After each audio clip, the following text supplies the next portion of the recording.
So we're about a third of the way through the NHL season right now, one that's had plenty of hurdles for everyone to clear on and off the ice. So let's break down where things stand with DraftKings contributor Geoff Ulrich and Rotowire's AJ Scholz. Good to see you guys.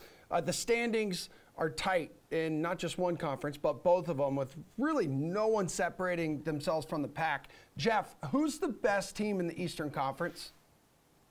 Well, I mean, I think the Eastern Conference is very tight at the top. I mean, I do think that, you know, even if you're just looking at the sportsbook odds, there does seem to be like a clear, gap between Florida, Tampa Bay, and the rest of the teams there. Obviously, it's still going to be a very competitive conference. The Toronto Maple Leafs is the other team I'm trying to remember there. So you do have a clear gap in terms of the top three teams. But, if you're asking me, who maybe they're not the top team right now, but they could easily be come playoff time. It's actually the Pittsburgh Penguins. I mean, this is a team who has been dealing with numerous injuries all season long. And you look at them as a team, expected goal rate 5-on-5, they're fourth.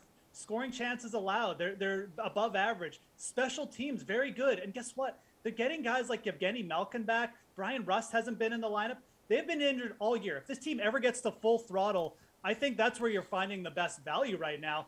I think there's 5 teams in the Eastern Conference, but legitimately could be discussed as the best team. But, if we're looking ahead, looking to what's going to happen during playoff time, I think the Pittsburgh Penguins are a team that could come out of this heap. And I think they're a team you should be looking at in the futures on the DraftKings Sportsbook right now. No one loves hearing you say that more than AJ Scholz. But you're right. I mean, if Pittsburgh gets a rejuvenated Malkin, look out, AJ. Look, I mean, I thought I had all my... I didn't even mention Tristan Jarry, right? Yeah. AJ, I mean, Yeah, I thought I had all my Christmas gifts already, Geoff, and you just gave me another one here, with hearing you send all the love to the Penguins. And rather than make this a Pittsburgh show, I'll give you one other team that Geoff didn't mention off the top that I think could really be in here is the Carolina Hurricanes. I mean, the fact that we're talking about this many teams speaks to what Geoff mentioned, that the Eastern Conference is just ridiculous. But what's been most impressive this season to me about Carolina is their record on the road. They're 12-4-1. They lead the league, the entire league, in regulation wins at 19. They haven't had to go to a shootout once yet this year. Freddie Anderson has completely rediscovered his game since joining the Hurricanes this season. He's got more wins this year already than he did all of last season. He's on pace to hit 30-plus for the 5th time in his career. And that doesn't even mention all of their studs that they have up top: Svechnikov, Trocheck, Teravainen. This team is loaded for bear, top to bottom, and really there's a reason they're sitting on top of their division right now, and I think they'll go pretty far this year. Yeah, Anderson's resurgence has been one of the bigger surprises in the entire NHL this season, and honestly making them a clear Stanley Cup contender. What about in the West? It's a different story. Some surprise teams floating near the top: Ducks, Preds, Wild, all in the mix. Who do you think is the class of this conference, AJ? Well, despite the fact that, they're sitting 4th in the Central, I think it's the Avalanche who are going to come out on top in the West still. I'm not off them. I've been high on them all season long. Look, they've played fewer games than the Wild and the Predators, so that alone will put them on top of the Central Division standings. All but one of their 17 victories have come in regulation. They're 4th in the league in goal differential at +24. If they get Landeskog back sooner rather than later, they're going to be absolutely rolling. I mean, this team is really hard to beat on a night-to-night basis. They get okay net mining from Darcy Kemper. Occasionally, they get really good net mining from Darcy Kemper, but with their offensive tools, they just need him. 2 goals allowed is a good night for Darcy Kemper, because this offense should be putting up 4 to 6 every night. The rash of injuries the Avalanche have been dealt this season is hard to fathom, Geoff. It is. And look, I mean, I think in the West, it's a little bit easier to decipher. I mean, you mentioned some teams off the top: the Ducks, the Predators. We could throw the Oilers in the mix too. They're good teams, but realistically, those teams, would you really be shocked if the Ducks lost 5 games in a row and moved out of a playoff spot? Because, with some hot shooting right now, if those shooters go cold, that's probably going to happen. The West is ridiculously tight in the playoff race. There's 2 teams you really need to be looking at. It's the Vegas Golden Knights and the Colorado Avalanche. I'm personally going to side with Vegas they've dealt with injury issues too. And they managed to stay afloat. They went on a huge winning streak once they got Max Pacioretty back. And again, we need to look forward with the Vegas Golden Knights. Jack Eichel probably going to be getting in the mix. This is a team who's actually found like a little bit of production from the center position with Chandler Stevenson now. I think once Jack Eichel gets in the mix, he may not even be asked to do that much. I'll also take the Vegas goaltending situation with Robin Lehner over whoever's going to be starting for the Colorado Avalanche right now. I think Lehner will step up in the playoffs. I like the Golden Knights right now. They're second in the odds on the DraftKings Sportsbook, but realistically, I don't think you need to look past the top two teams in the West because there's a very, very clear drop-off once you get past Vegas and Colorado. Hey, Geoff, which team has been the biggest surprise this season? This could be good or bad. I feel like the Ducks are an obvious choice here. The Ducks are an obvious choice, and it's a nice story. Absolutely. But again, you look at what the Ducks have done. If these shooters go cold or if their goaltender just goes cold for a little bit, it honestly would not shock me if the Anaheim Ducks ended up not even making the playoffs. But it's a nice story considering how bad they were last year. To me, the biggest surprise, actually the Calgary Flames. This is a team that is going to be real trouble for teams in the West come playoff time. They're 6th in 5-on-5 in terms of expected goal rate. They've got elite goaltending in Jakob Markstrom. I think a lot of people were expecting him to sort of propel this team perhaps to like another level when they signed him, but it really hasn't happened until this year. And to me, this is just the biggest surprise because of how negative people were down on like the Daryl Sutter signing for the head coach. This team is, like I said, it's just a very, very solid team throughout, especially 5-on-5. And I think once playoff time rolls, whoever draws the Calgary Flames, their fan base is not going to be happy because this team is solid throughout. They've got elite goaltending. And to me, they've been one of the biggest surprises because I was not expecting this type of turnaround just in terms of where they went with their head coaching situation. AJ, who's been your biggest surprise? I have to say the Minnesota Wild, and really specifically Cam Talbot. I mean, heading into the season, I thought, well, maybe if Talbot plays well, he'll split the crease with Kaapo Kähkönen, and that hasn't been the case at all. He's been absolutely carrying the workload for them. Look, his last 3 games haven't been great, but he's already racked up 15 wins, and he looks like the same guy that put up 42 wins back in 2016-17 when he was with the Oilers.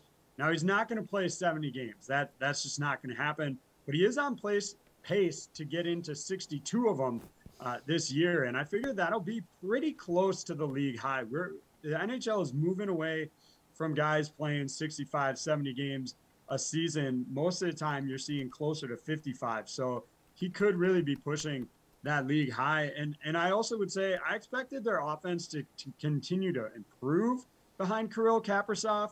But to be second best in the league behind only Colorado, I think is way better than I thought they were going to be.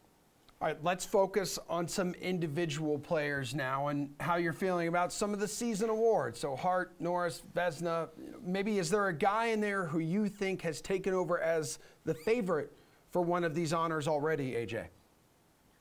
Well, looking at the DK Sportsbook for Hart Trophy, I actually really like the idea of taking Nathan MacKinnon now because you're getting plus 2,500 on him, which seems astronomically low. Like, I know I'm in the minority here when it comes to the Hart, but I really think McDavid and Draisaitl should eliminate themselves from being MVP. If you're the most valuable player to your team, they shouldn't be able to get by without you, and because they have each other, they really can. For his part, McKinnon's numbers are down right now because he's only playing 17 games, but he's still averaging 1.41 points per game on the year.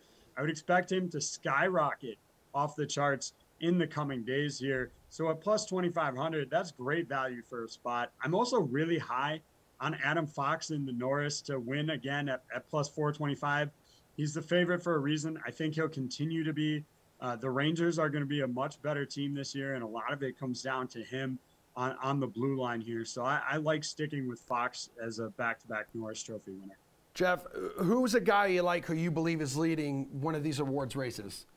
Yeah, I'm actually going to have to disagree with AJ. I'm going to go to the Norris Trophy, and I like Cale Makar to take home the honors there. He is tied with Fox in terms of the odds right now, but again, is it going to be voter fatigue with Fox? I don't know, but I think the deciding factor here is, Colorado offensively, yeah, they've been without Nathan MacKinnon for a bit, but guess who's carried them?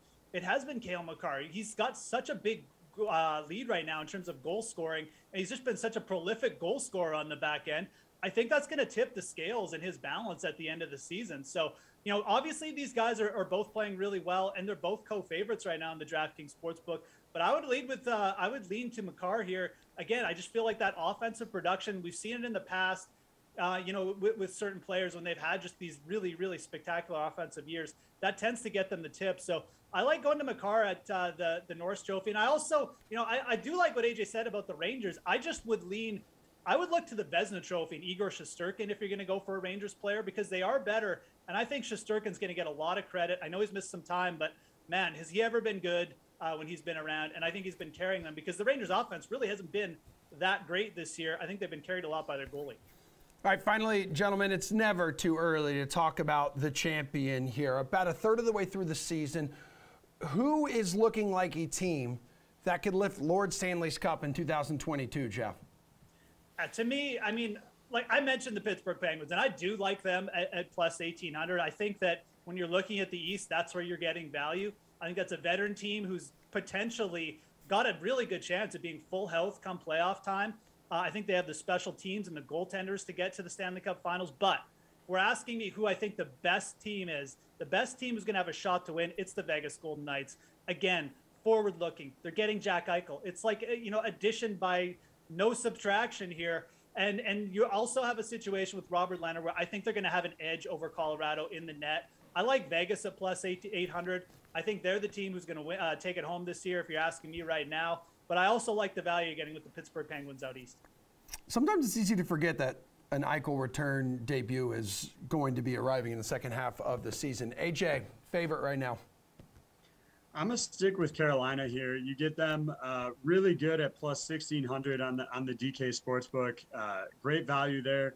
Again, the problem with picking any of the teams from the East is that they're probably going to eat themselves alive in the postseason. So while I do like the value you get on the Hurricanes, it might be time maybe to concede that Vegas will be a playoff team, despite what I said at the start of the season. They've been really good, as Geoff said, since Pacioretty came back. And yeah, the Eichel X factor here, a 50% Jack Eichel is easily the second best center on their team. So it doesn't really matter what they get back from him as soon as he's able to play. So Geoff might be right here that the Golden Knights are the best team to look at, but I won't discount Carolina or, of course, my Penguins. Yeah, and Carolina had some key players, in COVID-19 protocols, like big names there. That didn't even seem to slow down the NHL's best team from just rolling through their opponents. AJ, Geoff, good stuff. Thanks for the help, guys.